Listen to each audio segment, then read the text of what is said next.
In this video, I'm taking a close look at two cordless circular saws from two heavyweights in the power tool industry, the Makita DSS611Z and the Bosch GKS 18V-57G.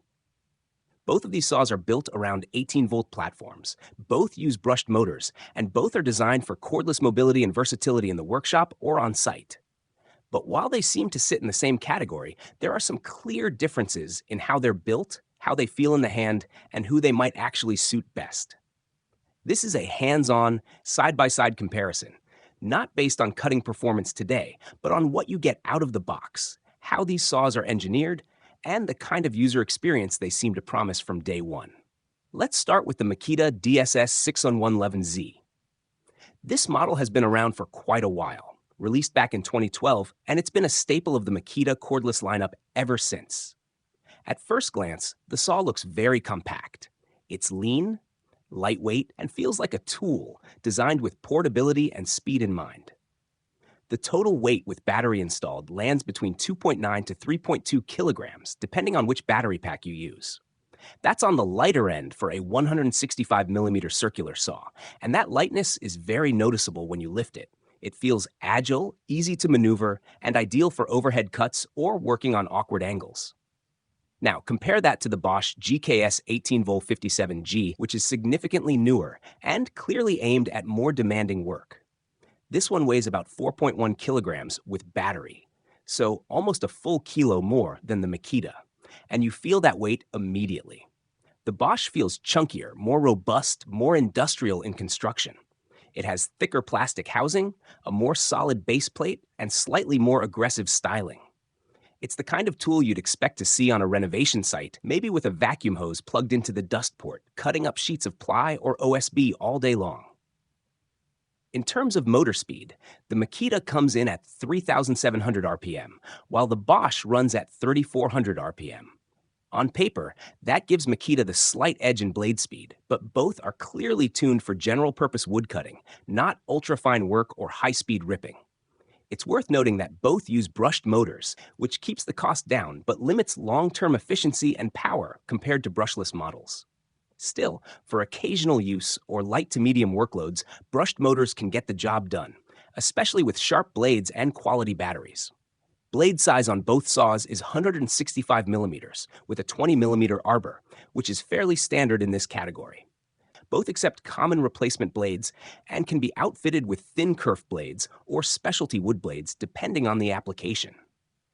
The bevel capacity is also nearly identical, up to 50 degrees on both. But here's where small usability details start to matter. On the Makita, the bevel adjustment mechanism feels a bit more basic, functional, but slightly fiddly. The locking lever is smaller and lacks the tactile firmness you get on the Bosch.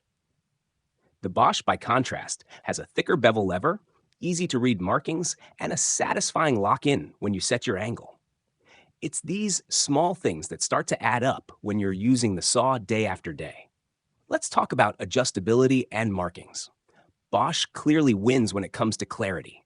The scale on the base is painted bright white against dark blue plastic with large visible numbers. Makita's markings are etched in, but they're much smaller and harder to read at a glance. For quick depth adjustments or repeated setups, Bosch has the edge. That said, Makita's depth scale is consistent and accurate. It just requires a bit more attention to read. Both saws include dust ports, but again, Bosch pulls ahead in dust management. It's part of Bosch's click and clean system, which means if you're already using Bosch vacuums or extraction systems, everything snaps together easily with no adapters.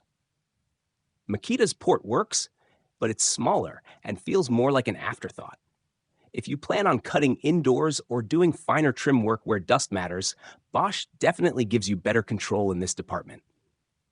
One thing that really separates the Bosch is its guide rail compatibility.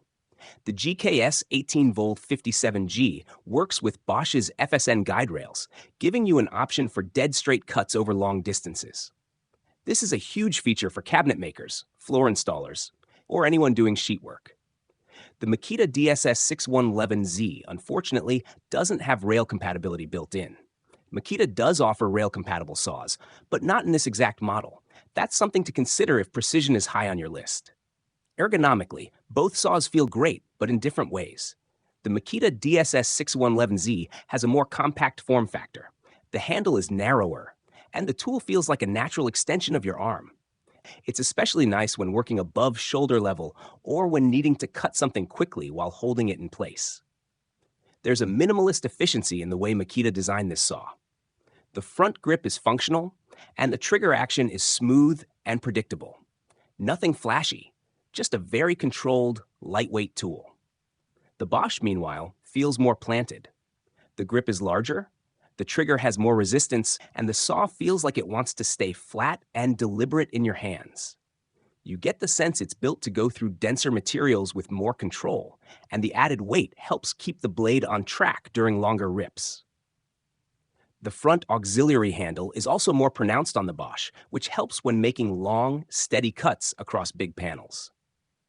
In terms of blade visibility, Bosch also takes the lead for right-handed users. It has a left side blade, meaning when you hold it in your right hand, you can easily see the blade meeting the material. Makita, on the other hand, has a right side blade, which means the blade is hidden from view if you're right-handed. This is very much a preference thing, but it does affect line of sight, especially for beginners who rely on visual cues rather than muscle memory. Another consideration is the battery platform. If you're already invested in one of these ecosystems, that might decide things for you. The Makita DSS611Z runs on their 18-volt LXT system, one of the most mature and widely supported platforms out there. Bosch's professional 18-volt line is also very solid, with tools ranging from grinders to SDS drills, and batteries that support smart connectivity in newer models. Neither tool includes a battery in the base model, but both are compatible with a wide range of existing packs, including high-capacity options. And finally, there's the matter of price. The Makita DSS611Z is usually priced around £116, give or take, depending on the supplier and any bundled deals. The Bosch GKS 18V-57G typically costs around £169. That's a noticeable difference. What you get for that extra cost with Bosch is a beefier frame, better dust control, guide rail support, and improved ergonomics for professional use. But if your budget is limited and you're just doing light framing, decking, or sheet cuts now and then, the Makita gives you a lot of value for the money. So where does that leave us? The Makita DSS611Z is light, simple, and quick. It's ideal for people who want an easy-to-handle saw that won't tire you out. It fits well into an existing Makita kit and is great for jobs where you're moving around a lot, cutting smaller stock, or just need something you can rely on without overthinking it. The Bosch GKS 18V-57G, by contrast, is built for heavier tasks. It's made for tradespeople or serious DIYers who want something with a bit more backbone. It's not as nimble, but it's more refined, better equipped, and ready for more precise tasks, especially when combined with dust extraction and guide rails. It really comes down to use case and preference. Light and fast, or heavy and steady. Minimalist or fully featured. The Makita is a workhorse for lighter work. The Bosch is a system saw built for control and integration. Thanks for sticking with me through this deep dive. If you've got experience with either of these tools, or both, drop your thoughts in the comments. Your insights always help others make smarter choices. And if you're curious how these compare with the DeWalt model, that review is already up. Check it out next.